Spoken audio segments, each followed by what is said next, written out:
Clark County Fire Chief John Steinbeck was the volunteer during a media event, driving through the makeshift COVID-19 testing center at the Orleans Hotel and Casino.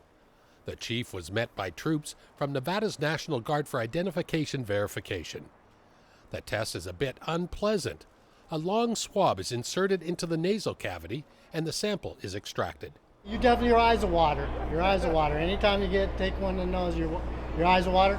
But that's the worst part of it. So it's allergy season. Everybody's eyes are watering anyways. So come down here, get tested, get it done, and be part of the solution. So it's really important. The University Medical Center is providing the diagnostic lab work, and the type of testing is called polymerase chain reaction, better known as PCR tests.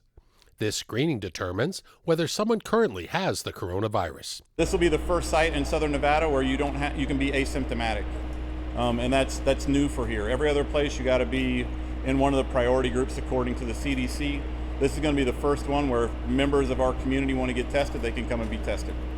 A person doesn't even need to get out of their vehicle at the temporary center, and free testing is offered for those without health insurance. Test samples are sent to UMC with results available to patients in 24 to 48 hours. Individuals can access the results online on the UMC portal. This is a critical step in ensuring that we are collecting as much data as possible so that we can do what we all want to return to normal as soon as possible in this environment. So the more data we can collect, the more information we get from individuals within our community, the better it'll be.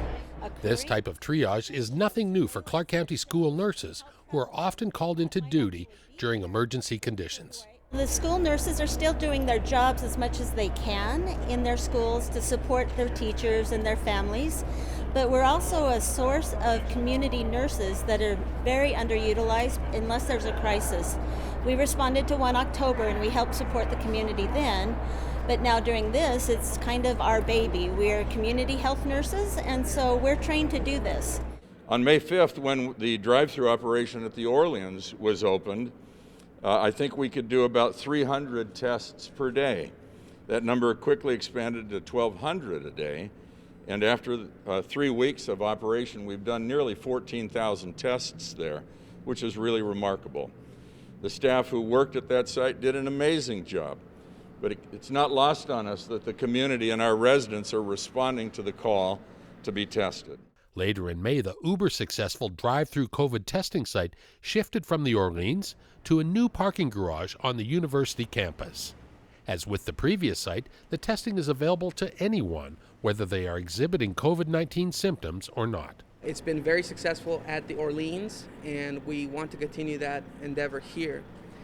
Testing remains an important part of the plans from the state to reopen our community, and continuing to procure that data so that it can be analyzed by the specialists in public health is really important. One of the things that is new to this testing site will be the ability to test pediatric patients, that's patients that are 18 years or younger, according to their ability to take this test. With the Orleans resort ramping up for reopening, a new location was required. The UNLV site is virtually student-free and a perfect selection to offer the tests. There are no out-of-pocket costs to patients. Another new wrinkle allows for walk-up testing. The medical personnel prefer the drive-through testing, but are allowing pedestrians or cyclists to be screened. Visit umcsn.com for pre-registration, hours of operation, and to schedule an appointment.